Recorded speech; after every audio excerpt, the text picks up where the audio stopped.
En el Mostrador Podcast continúa Al Pan Pan con Mirna Schindler, la conversación que buscas para comenzar tu mañana.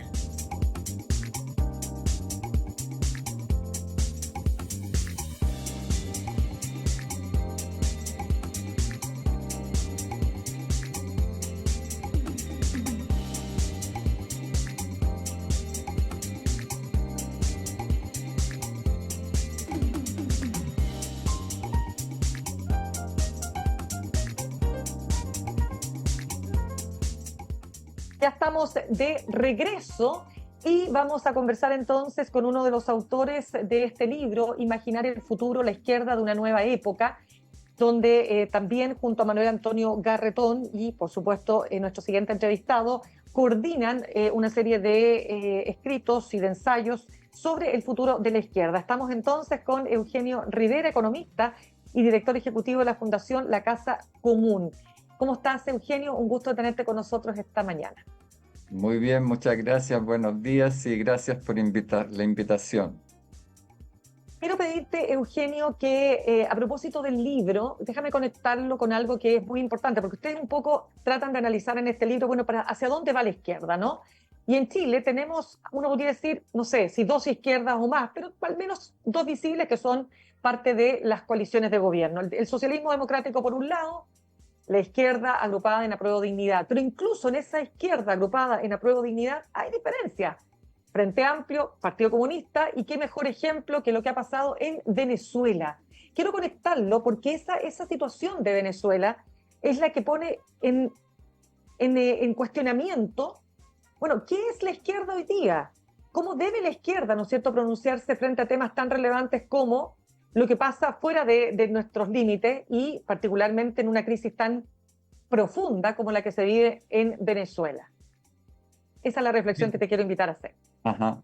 Bueno, el libro de alguna manera se ubica en la siguiente perspectiva. Han habido una gran cantidad de transformaciones en el país y en el mundo. Sin embargo, nuestros esquemas de pensamiento, nuestros enfoques siguen siendo los mismos. Y ello queda, por ejemplo, en evidencia cuando un dirigente del Partido Comunista dice que al analizar el tema de Venezuela, él simplemente ve que si está a favor o está en contra de Estados Unidos y y como Maduro está en contra de Estados Unidos, él está dispuesto a aceptar cualquier violación de los derechos políticos, humanos, etcétera. En ese sentido, lo que nosotros decimos en este conjunto de artículos, hay tantas transformaciones que necesitamos repensar nuestra manera de ver el mundo, de entender el mundo. Pensamos que eso mismo le está ocurriendo a la derecha y por eso la derecha encuentra tantas dificultades para hacerle una propuesta de proyecto al país. Son numerosas las voces que han dicho, mire, la derecha a este paso no va siquiera a poder ganar la próxima elección presidencial porque no le está proponiendo un programa a los chilenos. Y el problema es que cuando no hay proyectos, cuando los partidos no son capaces de presentar un proyecto, la gente que está agobiada por el duro presente que enfrenta también no tiene futuro, no ve futuro posible, no tiene un futuro hacia el cual buscar desarrollarse y entonces cae en situaciones de incertidumbre, de miedos, etcétera, y ese es un campo propicio para que aparezca el populismo, para que aparezcan las soluciones fáciles, las soluciones simples. Y en ese sentido, este libro lo que propone es buscar en lo que corresponde a la izquierda, una nueva manera de ver las cosas. Y en ese sentido, cuando tú dices hay dos proyectos políticos principales en la izquierda, yo diría que hay tres. Hay por una parte aquellos que, digamos, se encuentran, se entienden básicamente como socialdemócratas, que con todo lo positivo que ha tenido esa corriente, el problema es que es una corriente política que está en crisis porque no fue capaz o no ha sido capaz de renovarse para ser, por una parte, una alternativa fuerte frente a lo que fue el pensamiento neoliberal y que de alguna manera tiene todavía en la cabeza un mundo, el mundo tradicional de los 60, de los 70, cuando lo que se trataba era construir un estado de bienestar en el que, por ejemplo, las mujeres tenían un papel secundario, no relevante. El estado de bienestar fue pensado como el hombre, con el hombre proveedor y la mujer que se preocupaba de las cosas del hogar. En ese sentido, ahí hay una alternativa que no funciona. Y por otra parte, tenemos a sectores del Partido Comunista, básicamente, pero no solamente ahí, hay también otros sectores de izquierda que no entienden lo que plantea la situación actual. Con la caída del socialismo realmente existente, se generó una especie se perdió el horizonte de sentido y en ese sentido no ha habido una capacidad de renovación y de enfrentarse frente a los problemas. ¿Y cuál es el problema principal que estamos viviendo? Junto, claro, a los temas del cambio climático, la irrupción del feminismo, las grandes migraciones, es que la política y la democracia están en una situación o sea, en una situación paradojal. Es por un lado, la única forma de enfrentar los graves problemas que nos dificultan la convivencia social, pero al mismo tiempo no terminamos de descubrirla, de perfeccionarla, está constantemente puesta en cuestión. Y en ese sentido, lo que de alguna manera representa esta tercera opción de izquierda, que está representada, creo yo, no solo, pero principalmente por el Frente Amplio, y es justamente la necesidad de intentar elaborar en primer lugar, una mirada nueva que nos permita elaborar un proyecto político que dé cuenta de las transformaciones y al mismo tiempo reúna a esa multiplicidad de movimientos que están apuntando a dimensiones, por así decirlo, no sé si la palabra correcta es parciales, pero efectivamente estamos en la transición milenaria de una sociedad patriarcal a una sociedad de igualdad de género.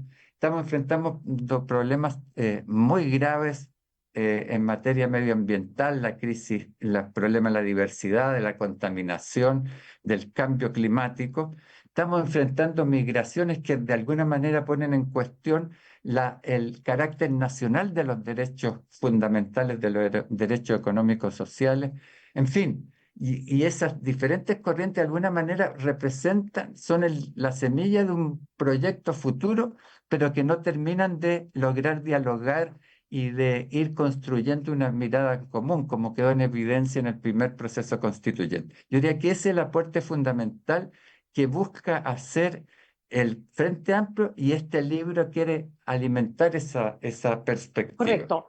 Pero esa izquierda representada en esta mirada más fresca, uno diría, ¿no? Menos anclada en ideologías del pasado, que uno lo nota a veces también en el Partido Comunista, ¿verdad? Particularmente en su presidente, Lautaro Carmona, ¿no? Como que a veces uno escucha a Lautaro Carmona y uno siente que está escuchando a un dirigente de los años 60, ¿ah? O en la Guerra Fría, hablemoslo así. Esa izquierda, ¿tú dirías que tiene la capacidad para convertirse en un eje articulador y que apele también a esa socialdemocracia, como tú bien dices, que está en crisis? Yo creo que eso es lo que está marcando el actual gobierno. Yo diría que es muy paradojal también que el Frente Amplio surgió en fuerte oposición a lo que fue la concertación y sin embargo los incorpora al gobierno y ellos han jugado un papel muy relevante en este gobierno que vez va mejorando, pero claro, enfrentando graves problemas, lo que implica grandes dificultades. Pero yo diría que lo que es, y esa es un poco la tesis también del libro, la izquierda del futuro encuentra ciertas pistas, por así decirlo, en las definiciones fundamentales de este gobierno. En primer lugar, yo diría que a mucha gente le ha llamado la atención el discurso claro y las posiciones claras del presidente respecto al fraude y ocurrido en Venezuela. Pero esa perspectiva se ha ido construyendo ya desde hace bastante tiempo, desde hace mucho tiempo es que el Frente Amplio levantó los temas de los derechos humanos como derechos universales que no dependían del color político del gobierno, y en ese sentido su política internacional ha sido clara. Del mismo modo, el problema de la democracia, el problema del pluralismo político, quizás había tenido en términos prácticos, bueno, una concertación claramente comprometida con ella, pero en amplios sectores de la izquierda no se valoraba el hecho que el pluralismo no es una concesión, no es un problema secundario, sino que es un elemento fundamental para poder construir un futuro común. Y en ese sentido, esta colaboración, por así decirlo, sorpresiva entre estas tres izquierdas, creo yo, está siendo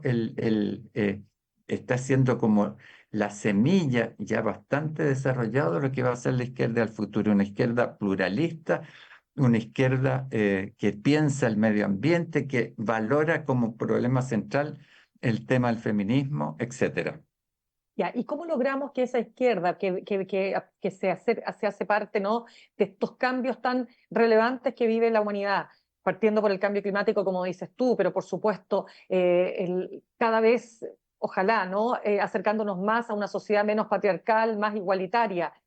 ¿Cómo logramos que eso no se convierta en cuestiones tan identitarias que se terminen separando del sentir mayoritario de la población? O sea, cuando uno analiza, por ejemplo, el tema de la seguridad, siempre se pone como ejemplo que a la izquierda le ha costado mucho, mucho, y ha tenido que estar al mando del gobierno para hacerse cargo del tema de la seguridad, que es el principal tema de la ciudadanía. ¿Cómo logramos es que esas dos cosas que aparecen como contradictorias se unan?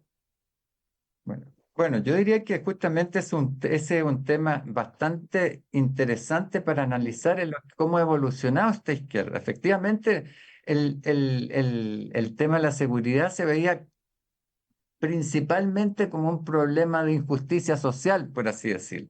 Sin embargo, en estos 2 años y medio, el gobierno ha sido capaz de ir buscando, de pensar el problema de la seguridad desde el punto de vista de un aspecto, digamos, multidimensional. Está la seguridad económica, la seguridad, digamos, de la tercera edad, de la seguridad que da el problema del cuidado, etcétera, pero al mismo tiempo está clara el hecho de que para enfrentar el crimen organizado no basta, digamos, buenas intenciones, sino que se tiene que aplicar todo el rigor de la ley, y eso está ocurriendo. Yo diría que incluso uno puede decir que se está construyendo una estrategia, una visión nacional, una mayor coordinación de las instituciones que deja en evidencia que se está enfrentando este problema. Pero pasa, y esta es la dificultad actual de la democracia. Es probable que los especialistas en seguridad dijeran que este es el gobierno más punitivo que ha tenido, o sea, que ha existido en el país. Y sin embargo, la ciudadanía igual, como piensan que las soluciones son más bien fáciles, sigue insistiendo en que todo es insuficiente, que todo tiene que ser resuelto a partir de simplemente aplicar digamos, una rigurosa política punitiva. Pero de esa forma creo yo que ahí se logran combinar esta perspectiva de justicia social con una lucha clara contra el crimen organizado. En el libro, por ejemplo, vemos también cómo llevamos la discusión de lo que llamamos los desarrollistas verdes, es decir, aquellos izquierdistas que valoramos el tema del medio ambiente, pero que decimos tiene que estar en un equilibrio con lo que es el crecimiento económico y la solución de los problemas del conjunto de la sociedad, en particular los más necesitados, con aquellos ecologistas que piensan que lo fundamental, y tienen razón, o sea, tienen razón en el sentido de su importancia, es el problema de la protección del medio ambiente. Ahí en ese capítulo confrontamos las dos miradas, y es una manera que hemos dicho, necesitamos sentarnos todas estas diferentes miradas progresistas que están defendiendo valores universales, pero que quizás no logran conversar adecuadamente con esas otros movimientos, otras miradas, y en ese sentido creemos que por una parte hay que explicitar nuestros diagnósticos, los distintos diagnósticos, los distintos proyectos, pero también involucrar cómo se articula la prioridad del cambio feminista con las prioridades que plantea el cambio medioambiental, con las prioridades que se plantea la necesidad de avanzar en una mayor justicia social. Eso no es un problema mecánico ni automático como se pensó en el primer proceso constituyente, sino que es solo posible, es solo resultado de una amplia deliberación intelectual, política, ideológica, social, en el propio campo de las luchas sociales y en la construcción así de un proyecto político. Es un tema de mucho, de largo aliento, pero de alguna manera empieza a tomar forma y creo yo que este libro justamente en las diferentes dimensiones aborda este problema. Por ejemplo, hay un capítulo que trata de ver cómo se está dando la discusión internacional sobre estos distintos aspectos. A veces tenemos la sensación de que la cordillera es demasiado alta y nos Claro. impide ver que nuestros problemas están siendo enfrentados también en el resto del mundo. En Suecia, por ejemplo, ya este aumento del crimen organizado y la violencia está también presente, pero también en el mundo aparecen una serie de reflexiones políticas e intelectuales que marcan posibilidades de salida. Y esas posibilidades de salida, esa reflexión la traemos al país para enriquecer los distintos análisis, de manera a buscar salidas positivas en un momento en que la gente no ve salida en el marco de la convivencia, sino que busca de una u otra manera escapar de ella. Sí, se nos va acabando el tiempo. Estamos conversando con Eugenio Rivera, economista y director ejecutivo de la Fundación La Casa Común. No quiero dejar pasar, pero muy cortito, Eugenio, porque de verdad que se nos acabó el tiempo. Pero mira, hay cuestionamientos en el oficialismo por este protocolo de acuerdo que se alcanzó en el Senado entre el gobierno y la oposición para avanzar en la reforma a las pensiones a partir de enero del 2025. Incluso diputados como la diputada Gael Llomans, ¿no es cierto?, del Frente Amplio, o la diputada Daniela Chiccardini del Partido Socialista, o Daniel Manucheri, han dicho que no van a apoyar pasar el no más AFP al más AFP. A ver, ¿en qué quedamos? ¿Cómo lo ves tú? Mira, yo creo que en un contexto de un ambiente muy tóxico, el acuerdo alcanzado es una buena señal y hay aspectos positivos. Aspectos positivos, en primer lugar, se pone el nombre de la seguridad social en la agenda política, está dentro de los acuerdos. Hay una voluntad de mejorar la pensión universal. Hay intenciones de mejorar el funcionamiento de la organización industrial del sector, etcétera. Hay aspectos positivos. Sin embargo, yo veo algunos problemas que me hacen coincidir en lo que ha dicho la diputada Gael Giomans. En particular, es que los grandes temas no hay una señal de apertura por parte de la oposición a la propuesta del gobierno de decir, mire, necesitamos un sistema de seguridad social y por otra parte y para ello necesitamos que la mitad del aporte patronal financie ese sistema de seguridad social. Y en ese sentido, yo diría que la propuesta de transformar el seguro social en un elemento transitorio, con un financiamiento muy simbólico, casi como un préstamo, es algo que no logra asegurar por lo menos el inicio del sistema de seguridad social. Y por otra parte, el otro elemento que me parece a mí que es muy importante, tampoco está presente la idea de asegurar que se divide la industria entre lo que es el sistema, aquellos que se dedican a invertir digamos, los recursos, los fondos de pensiones, y por otra parte, una entidad que administre las cuentas individuales. Pues el hecho de que todas las cuentas individuales sean manejadas por una sola institución, en que el Estado aceptó, digamos, el proyecto del gobierno aceptó que ya no fuera una entidad pública, sino que se licitara entre privados, pero eso tampoco no se está haciendo, se acepta. Entonces, yo diría que estoy ahí con dudas, pero yo tiendo a pensar de que el gobierno debería, en último término, seguir intentando llegar a un acuerdo, pero insistiendo en dos cosas fundamentales: en la necesidad de una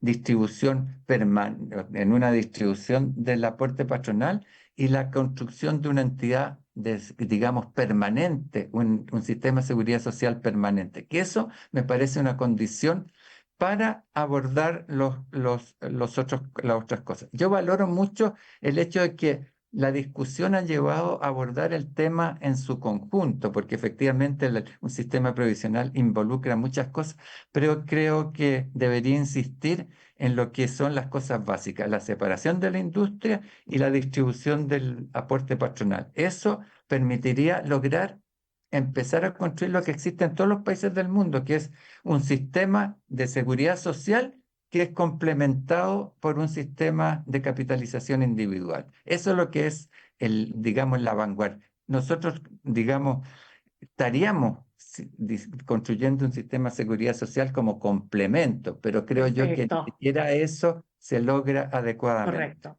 Vamos a ver cómo sigue esa conversación y esa discusión que ha durado tantos años. Eugenio Rivera, economista, director ejecutivo de la Fundación La Casa Común, coordinador y coautor del libro Imaginar el futuro, la izquierda en una nueva época. Gracias por haber estado con nosotros esta mañana. Gracias a ti, Mirna, un gran Muchas placer haber gracias. conversado contigo. Muchas gracias a ti también. Saludamos a nuestros auspiciadores. Ahorrar cotidianamente se puede y de forma organizada, rápida y online con Ahorrando, la nueva funcionalidad de tu app Coopeuch, en donde puedes programar ahorros de manera fácil y entretenida, eligiendo tus propias reglas y metas. Haz que el ahorro sea parte de tu vida con Ahorrando de Coopeuch. Más información en coopeuch.cl. Hoy no está Fran Castillo, estará Alejandro Repening conduciendo Juntos y Revueltos. Nos reencontramos mañana. Que tengan un muy buen día. Copeuch Inversiones, el sitio donde todos pueden invertir, presentó Al Pan Pan en el Mostrador Podcast. Cerramos por hoy Al Pan Pan con Mirna Schindler. De lunes a viernes de 8 a 9 de la mañana, entrevistas para partir el día. El Mostrador Podcast, el poder de la independencia.